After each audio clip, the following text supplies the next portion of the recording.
Holidays are a time to kick back, get away from things, and most importantly, relax. But beware. Hustlers know that holidaymakers may have their guard down, making them prime targets for some very clever holiday cons.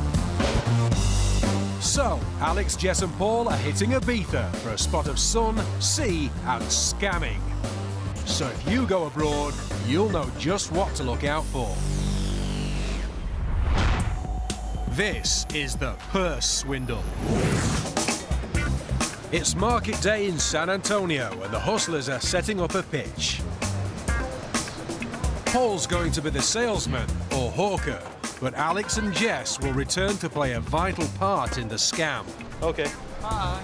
Don't forget to come over, I will need you. To draw a crowd, Paul launches into his sales patter. All right, ladies, anybody who wants to find the new Japanese purses, the ones that are being sold in New York, we have them here. We're going to do them for a special deal. If anybody's interested, hello, ladies, come on in. It doesn't take long for him to attract an audience. You can put anything you want in here. 100 euros, 100 pounds, 50 pounds. Put it somewhere safe. At the end of the night, you're guaranteed to have some money. Alex and Jess return to mingle with the crowd. All three hustlers are now in play. Paul is the hawker, Alex and Jess are his plants, or shills. They're working together as a team, but it's vital the other shoppers don't realise. And to make the sale even more appealing, Paul puts a cash incentive in one of the purses. That's a 20 euro note, okay? 20 euros goes in there just like that, okay? There it is. All you have to do is buy that. Now, I'm not going to sell just one, I'm going to sell 3. That's 1, 2, and 3. If you've got 5 euros, take it out of your pocket and hold it up like that. It's a good deal. For 5 euros, you can get a purse and the chance to win 20 euros. You can't lose. Okay, pick one. Don't open it yet. Give me the 5. This lady here. Pick one. Don't open it yet and pick one. Okay. Open it up. Who got their money back? I've got 20 euros in mine. You got 20 euros. She just made 4 times her money just like that.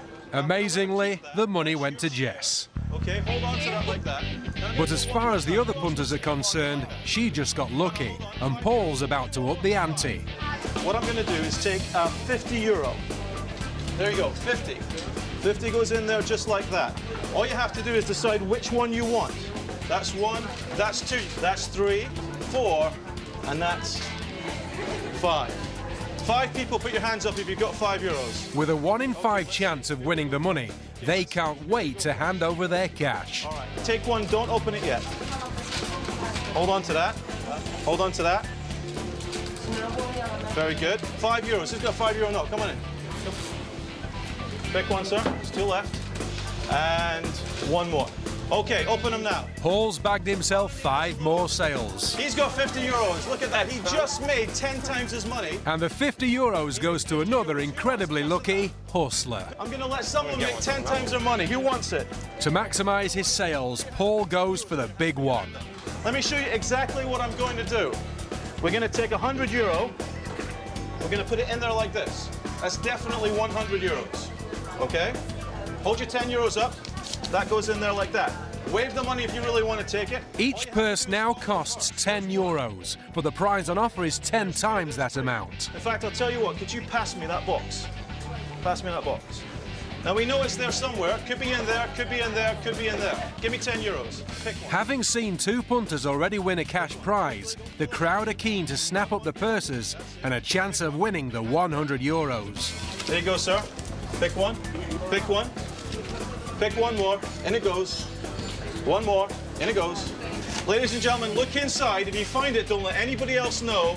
Just walk away, spend it in good faith. You get to share in my profits. Paul sold all his purses. Thank you very much. Come back later. Thank you. And given away 100 euros. That wipes out all his profits. But don't forget, this is a hustle. Same thing again. The first part was simple.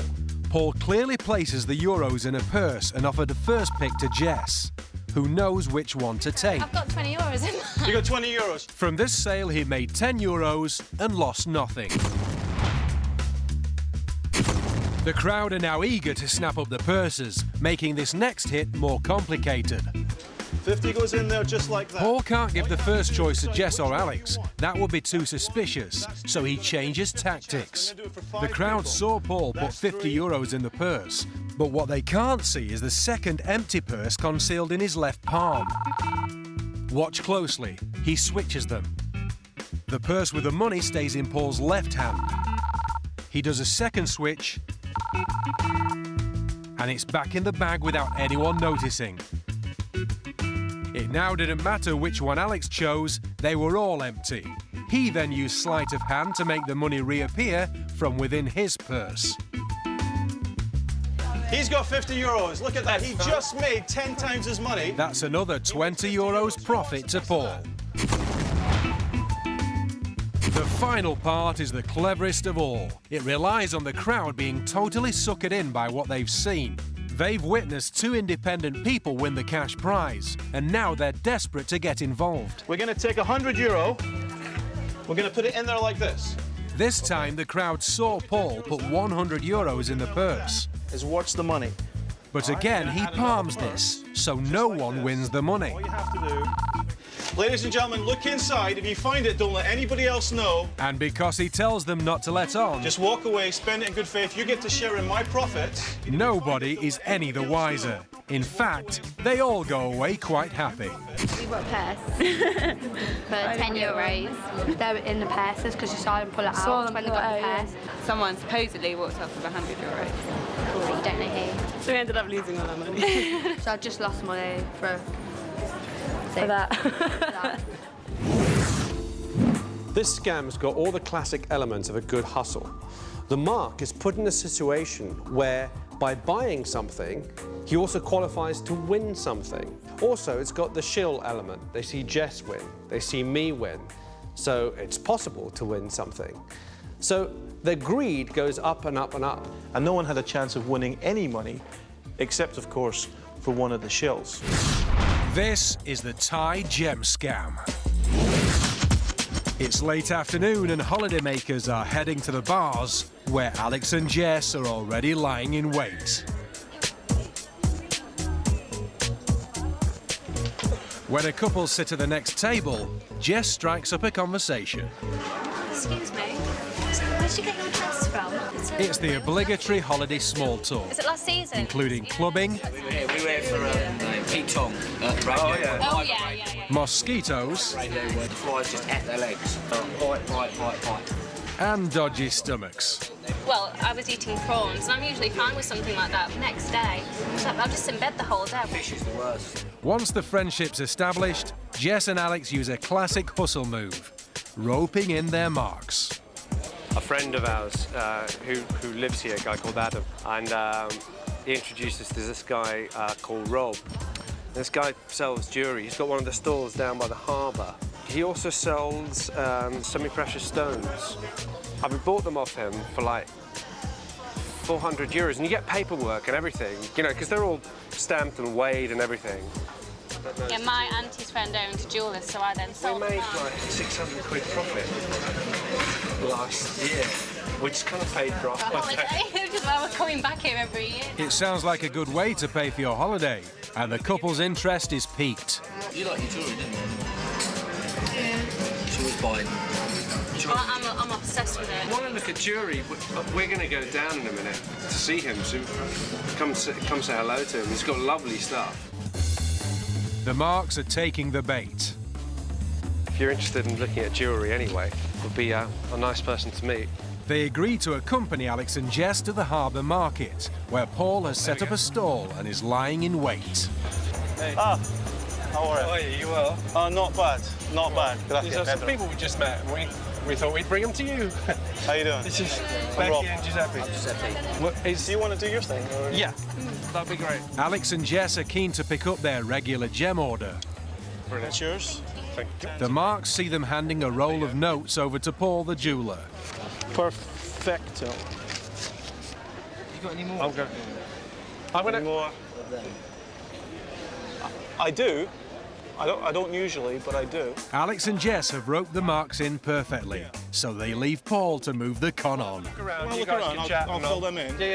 Yeah, actually I do. We had a couple come in this week, but they had to go home early. They had some kind of emergency at home.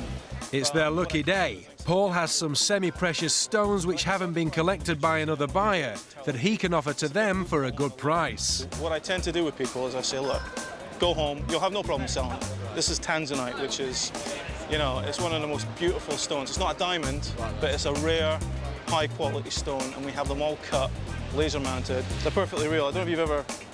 This is a beautiful one right here. This is a teardrop. Hold your hand out. If you look, you can see this, the way the light's catching on it. We call that the brilliance. It's a 1.5 carat. How much are they? Well, what I do, I don't sell them individually. I sell people 10 stones for 500 euros. Now here's the other thing too, and you know, I sometimes forget to mention this. When you go home, you can call a jeweler and they'll give you a good price. But if you call a jewellery manufacturer, someone who makes their own jewellery, they'll give you a much better price because they have to buy it from the jewellers.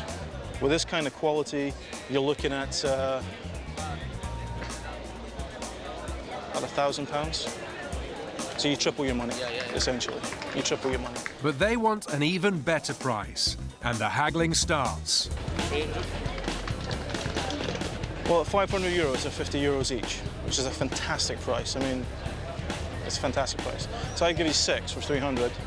That's 50 times 6, isn't it? 6. I'm not an idiot. I'm not an idiot. You know, you're not going to con me. 50 euros a stone is a fantastic price. I know I'm having to convince you now. Next time you're going to be coming over, you're going to be biting my hand off for it, I promise you. 300? They've agreed a price of 300 euros for 6 stones. As Paul counts out the gems, the mark counts out his money. So let's see. 1, 2, 3, 4, 5, 6. I'll show you an old jeweler's trick. Why don't you hold that open? You've got to make sure you see them all go in. 1, 2, 3, 4, 5, 6. Never let anybody dump them in. I've seen people lose stones that way, steal stones from each other. There's a lot of dishonest people about.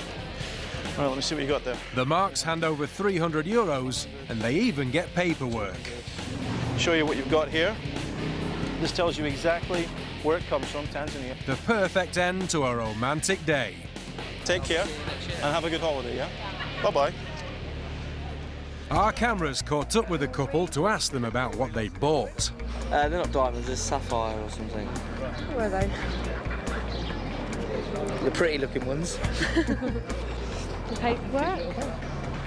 300 euros. In fact, they've just spent over £200 on worthless but very pretty coloured glass. Take those to a jeweller's and you'd be laughed out of the shop. Same we've been ripped off. International Gemstone Institute. Never even heard of it, to tell you the truth. We should go back and see if we get the money back. There's a lot of money here. You don't think that... When you see someone else buying it, you think, oh, that's all right then. Yeah. Well, you know, they're not going to waste their money on purpose, are they? Oh, no. The whole scam moves because of the mark's interest, and partly their greed. They want to make some money. You triple your money, essentially. You triple your money. Now, the stones, they look absolutely fantastic, even though they're glass. But unless you're a jeweller, you're not going to be able to tell the difference. Paul's got all the right documents. So there's nothing there to make you suspicious. You should never, ever be forced into buying something that either you know nothing about or that you usually wouldn't purchase in the first place. And remember that a fantastic deal or a really good bargain very rarely comes looking for you. So if it does, you should be very, very suspicious and make sure you do all your research before you make any sort of purchase. These are distraction steals. On holiday, tourists carry around a lot more than they would back home. Cameras, passports, credit cards and cash, it's rich pickings for the light-fingered. Paul is targeting holiday makers who approach this phone box. We've set up our hidden cameras so that you can get the best view possible. He places some mints on top of the phone, then goes to take a seat outside a nearby cafe to admire the view and wait for a suitable mark. This guy looks promising. Excuse me, mate. Paul collects his mints and the Mark's passport. He doesn't hang around. Within seconds, the hustlers disappeared down a back street. The Marks realised, but it's way too late. Paul's long gone, and so is his passport. Let's take another look. Paul casually approached the Mark. He reached for the mints, distracting the Mark's attention, and at the same time used his hat to cover the lift. It only takes a couple of seconds, but Paul's gained a passport and ruined this guy's holiday. It's a very traumatic experience, you know. If he'd have got away with my passport, I'd have been stuck here. It definitely wouldn't have been a good end to the holiday. I think, particularly flying home tonight, it would have maybe got me a few extra days, but certainly not the way I would have wanted to spend them. Just like other holiday makers, Jess wants to stay in touch with friends and family back home. So she goes to this internet cafe to check her email. 20 minutes later, Jess logs off and spots a bag on the back of the chair next to her that's just begging to be lifted. Like all opportunist hustlers, she makes the most of any chance. Excuse me, do you mind if I just take one of these? Yeah, sure. Thank you. Cheers, love. Within seconds, Jess has stolen the Mark's bag with all its contents and is out of the door. By reaching for a stray leaflet by the Mark's computer, Jess distracts her. This split second is all she needed to lift the bag from the back of her chair. The Mark is still unaware that her bag and any valuables inside have gone. She only realises when we approach her and start to ask some questions. The Mark is asked if she has a mobile phone with her. Yeah?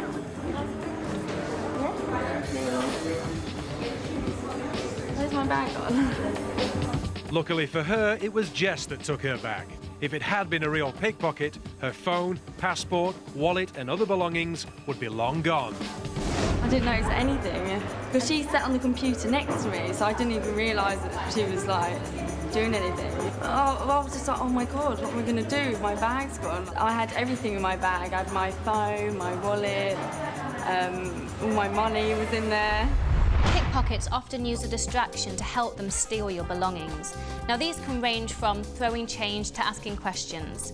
You should always be very aware of what's going on around you at all times, and if somebody does invade your personal space, then try and be constantly aware of exactly where your belongings are. These are bartender scams. It's late evening in Ibiza and the holidaymakers are hitting the bars, spending their hard-earned cash. Everyone's happy, but not for long. That's because tonight, this Ibiza bar is being run by the hustlers.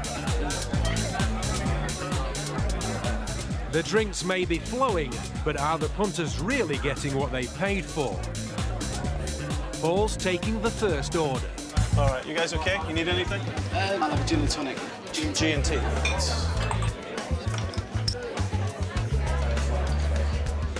There you go.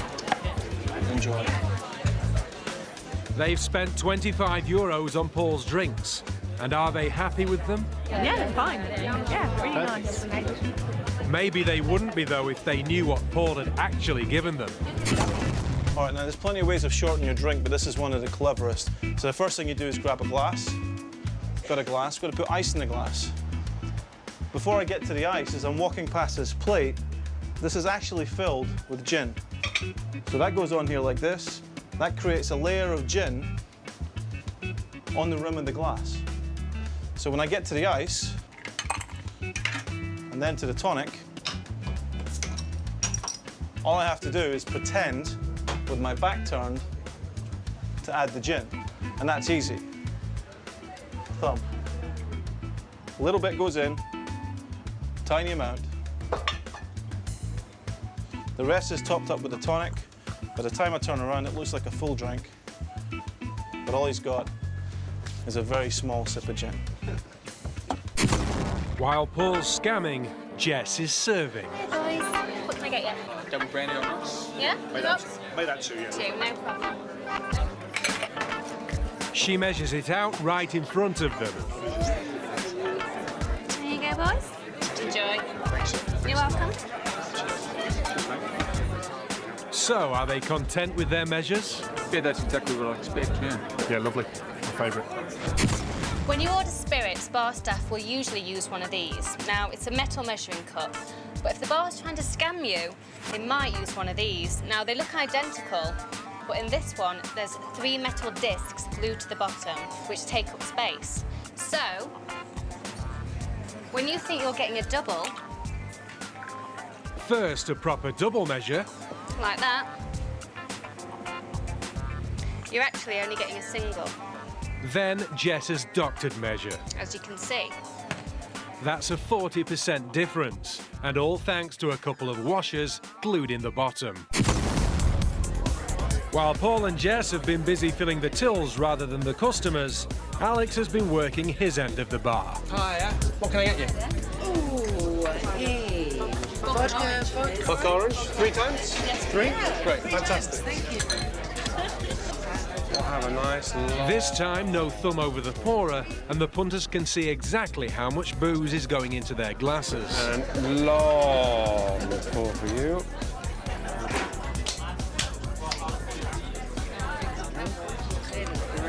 There you go. Enjoy. That'll be 20 euros. 20 euros? Yeah. Okay. Thank you. Enjoy your evening. Cheers. It tastes like orange juice. It tastes like orange juice. I wonder how much vodka's in it. Yeah. But they saw Alex doing a nice long pour of vodka. How has he hustled them? When it comes to pouring spirits, most bars will use something like this. This is a pourer. I'll show you how they work. They just go onto the top of the bottle. Now I'm going to pour some of this vodka here at the count of 3, because that's how they measure it. They measure it by time. Okay, so here we go. 1, 2, 3. Okay? That's how much vodka we've got there. Now, if the bar wants to cheat you, they can use a different kind of pourer. So I'm going to show you how this one works. I'm going to fit this pourer here. 1, 2, 3. Can you see the difference? I've managed to pour about half the amount that I would normally pour in your drink. Now, if I do this all night, I can save the bar hundreds and hundreds of pounds, and you're getting less alcohol than what you paid for. So while the real pourer gives you a decent measure, the thin nozzle on the short pourer means you're only getting half what you should. Yeah, no, we always trust the barman and just believe what they give us. Yeah, I think I'll keep a bit more of an eye on what they're doing rather than just sitting there chatting, waiting for my drink. Yeah. So when you're on holiday, mind how much you drink, or you might not spot that you've been hustled. I've been drinking vodka all evening, so I really can't tell. This is the Raver ripoff. Ibiza is the club capital of the world. The beachside bars of San Antonio are the place to hang out before going out. Jess is on the strip selling tickets for Es Paradis, one of Ibiza's best-known clubs, and she's offering a great deal. Hi guys, how you doing? Okay, you're here on your holiday? Yep. Oh, lovely. Have you been to Es Paradis yet?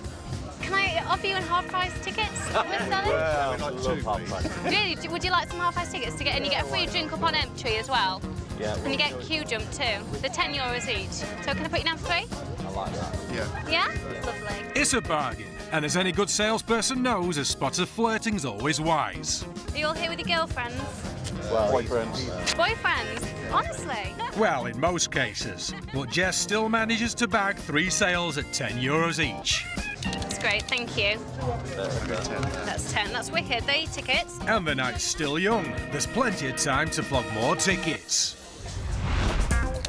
After a couple of hours, Jess has sold enough to fill half the dance floor. Do you want 4? Yeah. Okay, that's great. That's €40 then, please. And the boys are putty in her hands. Hi guys, how you doing? Do you speak English? Yeah. Brilliant. Thank God for that. Are you going to Es Paradis at all on your holiday? We haven't been yet. You haven't been? You think you're going to go? This little club just up the road. It's really, really good. Well, I've got some half-price tickets here. I'm selling them for €10. And you also get a fast-track entrance as well. And a drink up on entry. And usually the drink's about €10 each anyway. So you're saving quite a lot of money. So if you're interested, the €10 each. Yeah? Cool. It's loud in here. That's another €30 to Jess. Thanks, guys. Enjoy your night. See you later. just bought some tickets off some cautious bird, and they're cheapest we paid, I think, €10. So yeah. That's right. It's like, we weren't even going to go out, but €10. Yeah, and we got a free drink as well. And the free drinks we paid, it was €8 for a tiny beer. But on closer inspection, they realise these VIP tickets aren't quite what they seem. And all the numbers are the same. Earlier, Jess designed and printed hundreds of fake tickets. They're not perfect, but they were convincing enough for these lads. I can't see it now, anyway. She used the looks there to sell. Yeah, she did. I mean, it's only €10. It's still annoying, isn't it? Yeah. I mean, if it was a bloke, I wouldn't have. I don't know. I think it was because I think she did use a I mean, we were like all a bit overwhelmed by her. I think that was. I feel like a mug. So, for the unlucky clubbers who bought Jess's tickets when they turn up later expecting to get straight in, the bouncers are unimpressed and they have to queue up and pay full price, just like everybody else. Being hustled is not a great start to a night out. It's really easy to fall for a scam like this, especially when you're abroad and you don't have any local knowledge. But the key thing is that this is entirely believable. It fits into actual legitimate voucher schemes that are happening in the area. So even if you've been there for a couple of days, you should recognize the concept. But best of all, from the hustler's point of view, you don't find out that you got scammed until you're in the line waiting to go in and someone tells you you have to pay full price. If you're going to buy tickets for an event or a club, then try to buy them from the official sources. Don't buy them from people who just approach you on the street. Otherwise, you could be setting yourself up for a bit of a disappointment. This is 3-card Monty. 3-card Monty is often seen on the streets of New York, but it's used to target tourists all over the world, and the hustlers have found the perfect spot to target holidaymakers in Ibiza. Paul has set up his pitch. Excuse me, sir. Yeah. Come in. And Alex is going to help him draw a crowd and get some money on the table. How'd you like to win some money? Can I see anybody? It only takes a few minutes for people to start showing an interest, and the game's on. All you have to do is follow the Queen. All right, all you have to do is tell me where the Queen is. Come on. There. There? If you try it for money, you'll win a little bit more. Okay? Alex is playing the role of a shill. It's his job to bet and lose by making obvious mistakes. It allows the marks to see how the game works and believe that they can beat it. How much more you got? I have money, but it's He was right. This mark has been watching closely. Okay, now I'm going to do this very, very slowly. Where is it? I think I know where it is, but where is it now? Paul gets the mark to take out some money. Take some money. Alex bets on what is clearly the wrong card. There? Yeah. That one. And loses. Well, where is it? No, show me the other. Hold on. Show me. Paul asks the mark where he would have bet. €20. If you would have bet, where would you go? And of course, he would have been right. There, so you would have won. Only one player at a time. Let's do it again. He's now getting suckered into the game. Hold the money in your hand. Okay? We'll do it again. There's the Queen. All you got to do is follow the Queen. Okay? We'll do it really quick. And not wanting to miss out again on what he thinks is easy money, just point to it. The mark bets €20. But of course, now his money's on the table, Paul makes sure he loses. I would have thought the middle one as well, I'll be honest. No matter how smart you think you are, the hustler is always going to beat you. 3-card Monty is one of the most misunderstood con games of all time. First of all, people think it's a game. It really isn't. You can't win. It's basically about trying to find out where the Queen is. Now, if I mix the cards up, you basically have to tell me exactly where you think the Queen is. Now, if you're watching, you probably think it's here. It gets a little bit more difficult if you play it for money. Again, the cards are mixed up like this. All you have to do is figure out where the Queen is. Now, again, if you're smart, you're probably picking here. Some people are very sharp and will go for this card. Of course, anybody who bets here wins. That's how the game works. So look, here's how the move would work. You've got the Queen in the middle. All you have to do is figure out, did I throw the Queen down, like this, or did I throw the 2 above it, like that? And the thing is you can never really tell which one was thrown. So even if you know the move, you do not have an advantage. There are also so many switches in this game, you can't tell which one they're doing. So even if you know where the Queen is, they can switch everything around during the game. You don't have a chance. But the really nasty part is how they get you to think that you have an advantage. And what happens is this, accidentally, sometimes somebody in the crowd will bend one of the cards. Now that's the queen. There's a tiny little bend on that queen. So you can tell it's slightly different to all the others.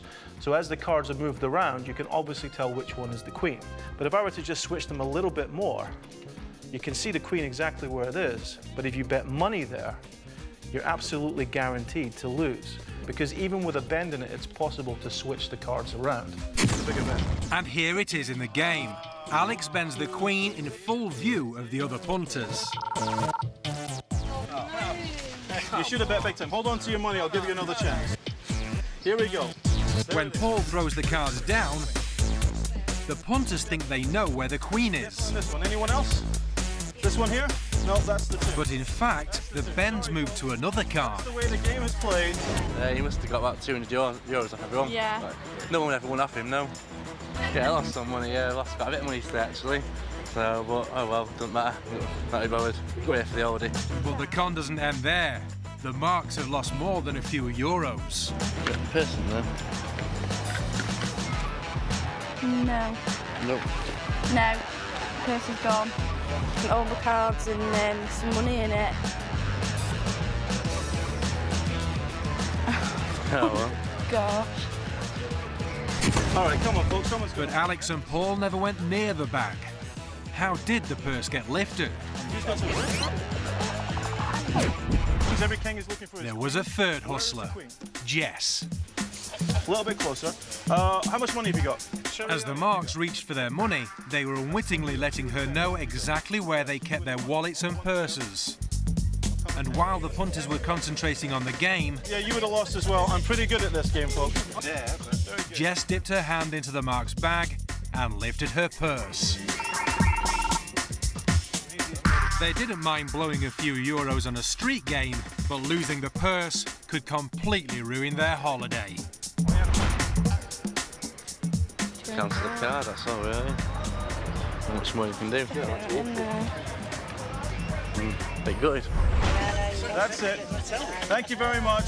And to make things even worse, when Alex made his way out of the crowd, he swiped the Marks' top-of-the-range digital camera as well. More money. Thank you for playing, though. Anybody else? Find a lady. It's called the Game of Kings because every king is looking for his queen. A lot of people who see it in the street think that the only person involved is the person behind the table who's throwing the cards. There's at least 2, 3, maybe even more people involved in Monty gangs. But most importantly, what are you doing when you're in front of that table? You're getting money out to play. What does that tell the rest of the gang members? That tells them exactly where your wallet is. So you're not only going to lose the money on the table, but you might lose all your money from your pockets as well. This is the exchange rate rip-off. Ibiza Old Town, a great place to relax and let the world go by. But in this plaza, a hustle is about to go down. Alex is here selling tickets for a fictitious tour company. And lying in wait at a pavement cafe is Paul. They're working as a team, but to pull off this scam, it's vital no one realises they know each other. It's Alex's job to rope in some Marks.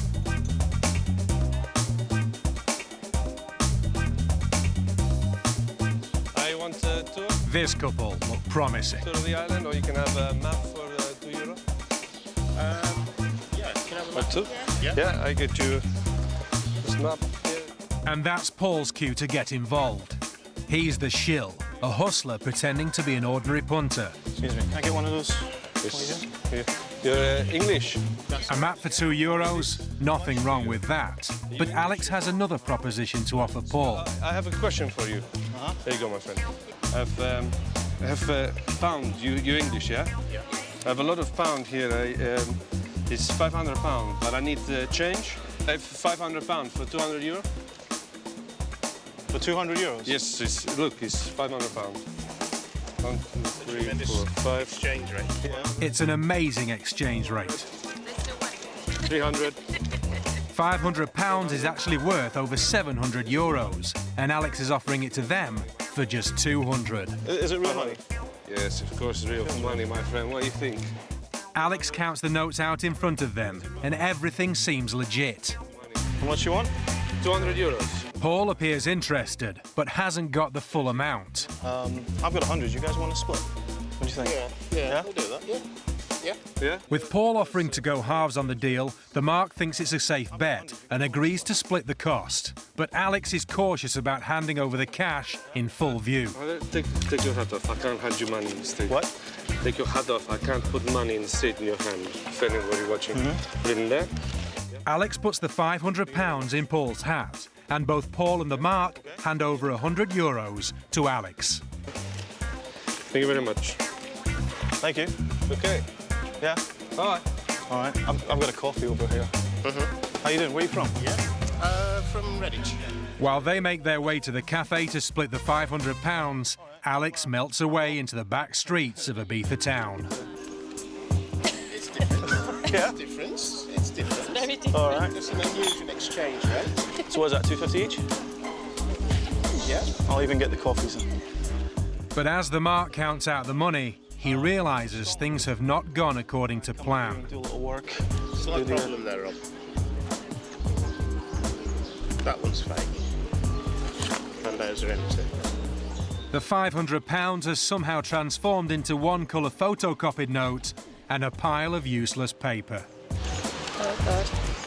The Marks are gutted, and keeping in character, Paul doesn't appear too happy either. I feel like such an idiot. I just saw the money and thought, go for it. Yeah. I mean, that's a couple of days' money, isn't it? To prevent any police involvement and the risk of being implicated, Paul gives the Mark a word of warning. You know what? I'd call the police, but they won't do anything about it. Really? Yeah. And the people that work these gangs are so nasty. You know, they don't get away with it. Sometimes they just mug you straight out. I really don't know what to say. Yeah. I would just write it off. It's not worth the hassle, is it? You can't believe it when you hear about it all the time and then you fall for one yourself. Yeah. 400. But the Marks saw the real money counted out in front of them. So where did it go? Take your hat off. I can't put money in the street in your hand. If anybody. This was crucial. When Paul took his hat off, he angled it slightly away from the Marks, and Alex only pretended to put the money in the hat. Really, he kept hold of it and put it back in his bag. It all happened so fast the Marks didn't spot a thing. So where did the money in the hat come from? It was there all the time. Paul concealed a wad of bogus notes in his hat before Alex even arrived in the plaza.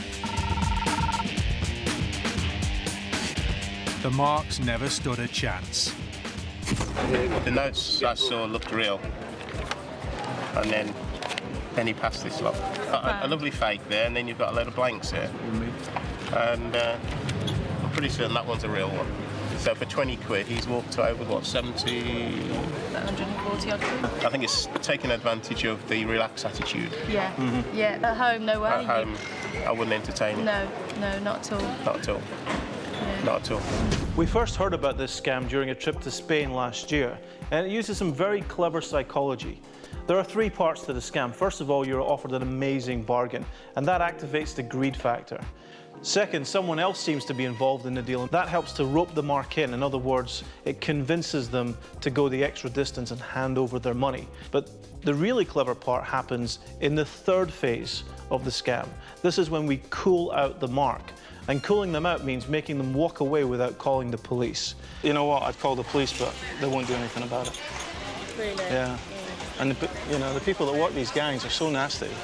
You know, they don't get away with it. Sometimes they just mug you straight out. I would just write it off. This story helps to wrap up the entire scam, and that's what makes it particularly clever. This is the Sun Lounger Swizz. Another scorching hot day at the beach, and in these temperatures, a sun lounger is a must, and €5 a day is well worth it for a place in the sun. But a packed tourist beach can be a goldmine, because as every con artist knows, a relaxed tourist is an easy target. This local sun lounger owner is about to start work on his patch, collecting money from the sunbathers. But today, he's going to get a bit sidetracked on his way to work. Cue Paul, the chatty and enthusiastic tourist, who's very keen to practice his Spanish. Hola. And he certainly needs to. Quiero un trozo de ese queso. With the real owner's back turned, the hustlers waste no time and get stuck in, collecting money from under his nose. Hola. Hi, morning. Need €5 for the lounger. There you go.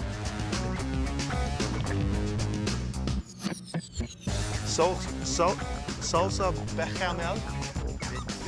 Bechamel. Aquí? Aquí no.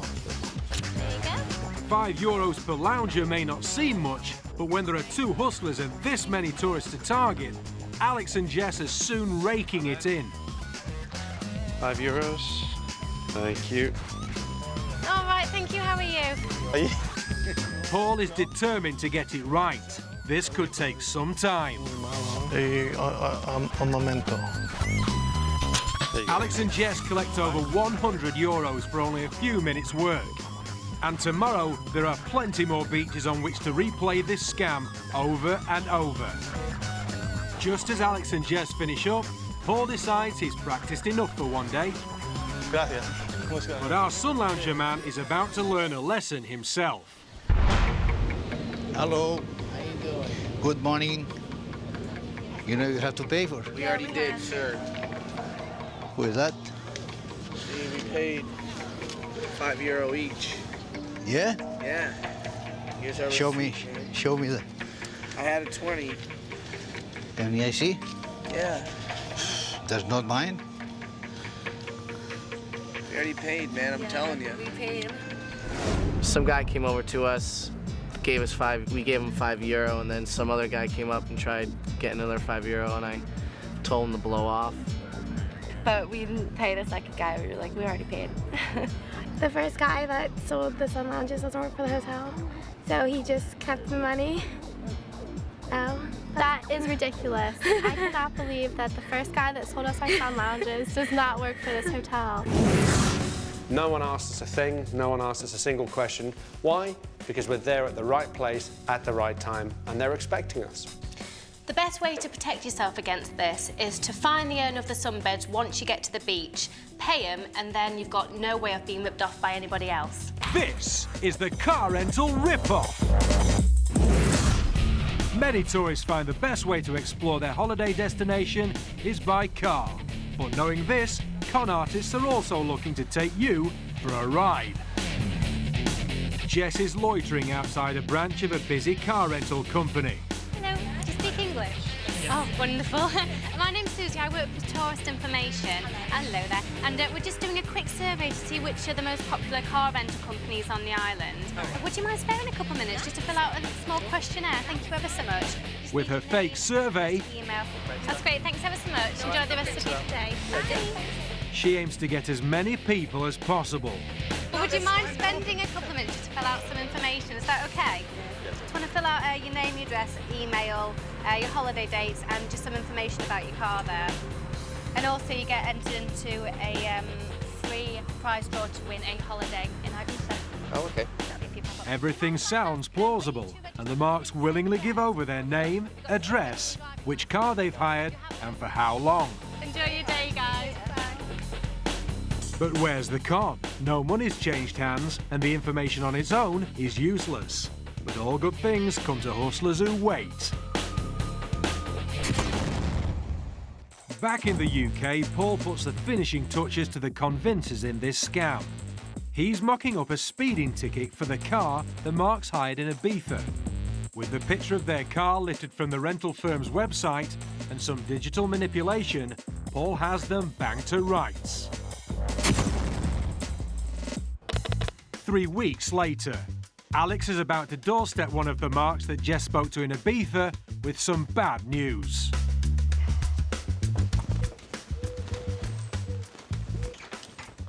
Hi there. Ian Steele from TRH Collection. What's TRH Collection. Well, we're debt collectors, basically. It's to do. Were you in Ibiza recently? Yeah. It's I'm afraid it's a speeding ticket from Ibiza. No way. I'm afraid so. Speeding on Ibiza is too slow. I'm afraid you can. She's adamant she didn't speed, but it's time for Alex to pull out the fake evidence. There it is. It's on the, says the name of the street, but I've never been to Ibiza there. Basically what's happened is you've been going over 50 kilometres per hour on... Can I just check with you, because we get our details from the rental companies. Yeah. Yeah, so did you have a Chevrolet Matisse? Something that looked like that? And it was blue, I've got.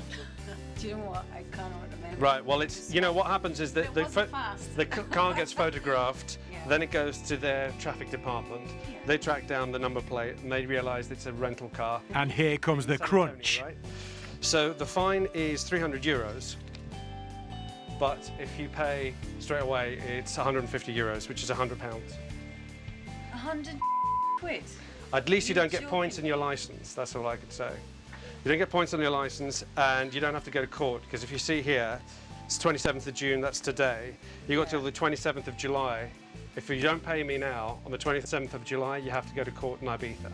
I find this really difficult to take in. Sure. I can't believe it. We're actually going back to Ibiza, like on the 12th of next month. This could put the whole scam in jeopardy. The marks are actually going back to Ibiza. Alex must think fast to get out of this one. On the 12th of next month. Are you going to be there on the 27th? No, so that's your court date, and you have to be there of July. You have to be there on the 27th. Otherwise, you will get a warrant for your arrest, and that's when it stops becoming funny. By threatening her with a warrant for her arrest, he's kept the con on track, but she's now calling for reinforcements. She's phoning her husband. Hi, you're not going to believe this, right? But the call for backup doesn't go as planned. The couple start arguing about who speeds the most. I don't speed. Richard, I don't speed. I don't. This is it. You speed, I don't. You're always driving like loony. Even though it's a complete lie, the couple are now doubting themselves. I bet it was you that was driving. Right, okay. I'll speak to you later. Bye. It's just choking me to do this, tell you. I can't. What can I tell you? All I can tell you is it's better to do it now than actually go to court. The date matches, that's the car that you had. There is very little you can do about it. Well, I guess I've got no choice then. It doesn't look to me as if you do. Game, set and match. All right. Finally, she goes to get her purse. Of course. It really chokes me to do this. I'm so cross. I'm sorry to hear that. Off. And reluctantly hands over £100 in cash. Unbelievable. Tell you what, I won't be high on the car again. I'm sorry again, but... It's been a pleasure. No, however, enjoy your next holiday, I hope.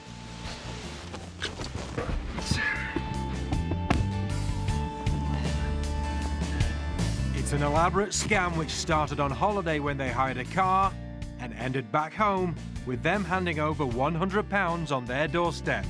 It just goes to show that a good hustler always gets his mark. I'm really unhappy about it. If I have been screwed over, I'll be really, really off. I can't even remember what colour it was. I know it was small. The registration plate on the picture and the letter and the ticket all matched. So I paid because I don't want to go to court. And plus I don't want a warrant out for my arrest. Plus I don't want any sort of record because of business and all that kind of stuff. So 100 quid's 100 quid. You just do it, don't you? It may only be 100 quid, but Jess collected the details of more than 10 similar holiday makers. Hello, do you speak English? Yes. Oh, wonderful. Alex has a busy day ahead of him. If you've been away and you come home and somebody comes to your address and makes some kind of extravagant claim about accidents or fines or something that's happened while you've been abroad, you must never settle those kind of claims immediately. That's not the way that proper police officers or proper law enforcement agencies operate.